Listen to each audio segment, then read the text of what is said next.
So ultimately, what is driving high cattle prices? Everybody's looking for that one answer, and there's probably 20 or 30 answers, but here's the biggest 6 reasons why cattle prices are high. Number one, LRP. Okay, so the government decides we're going to help small farmers by paying 60% of their price protection. So let me ask you this.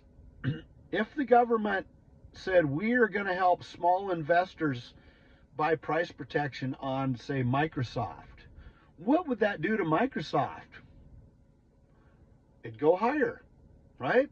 A commodity business is always going to run towards break even, and if the government gets involved and says we'll help you buy price protection, automatically prices are going to go higher. And LRP is a program to help the small farmer, which is a small farmer under 12,000 head. So if you take myself with Mrs. Hello Friend and our 4 children and our 2 children and their spouses, we could buy LRP on 72,000 head of cattle. Imagine helping a Microsoft investor or an Amazon investor on 72,000 shares.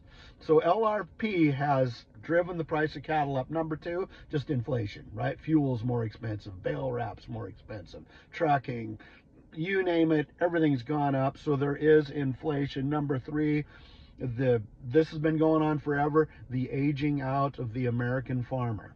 So even a guy like myself, I'm not a baby boomer, but I'm going to be 58 in a couple weeks. And you know what I want? I'd like some time off.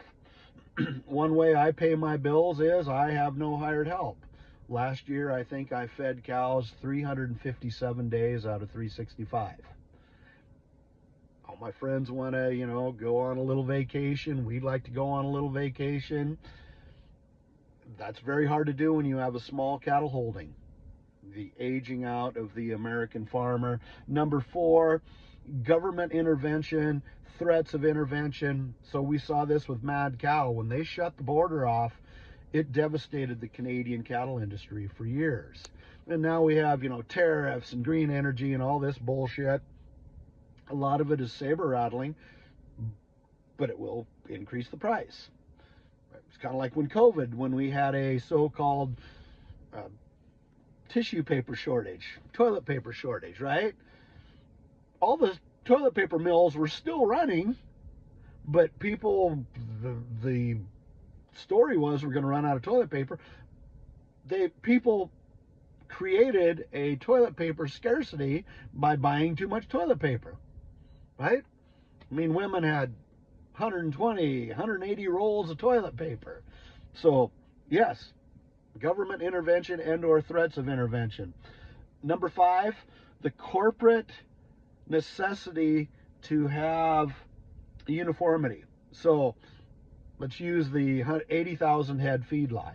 They're paying a lot of English as second language guys, barely over minimum wage. So if they can buy semi-load after semi-load from a calf ranch or a backgrounder that is ready to walk in the corral and start eating together, that's of tremendous value to them.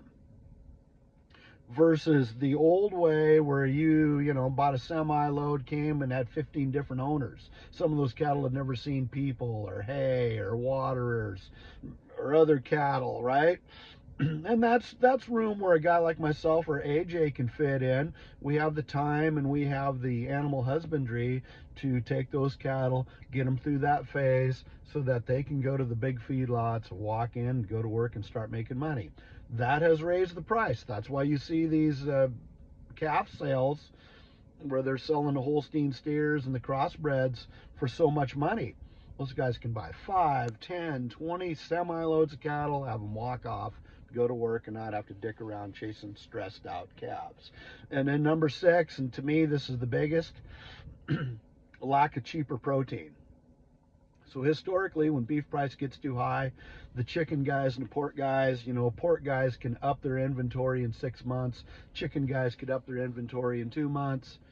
That's been very, very hard to do because of the avian and swine flus. And that's right. As long as we have $5 a dozen eggs, you will see expensive beef cattle. That does create opportunities, right? So the longer the cow-calf guy, the longer and bigger he can keep his calves, that's a profit potential. The guys in the middle, the guys like me, it's hard. You're still working on the same margin, but if you got to buy if you're selling your cattle for 2,000 and buying replacements for 1,500, that's a scary financial proposition. So those are your 6 biggest reasons. There's piles more, but those are your big 6. Thank you so much for your question.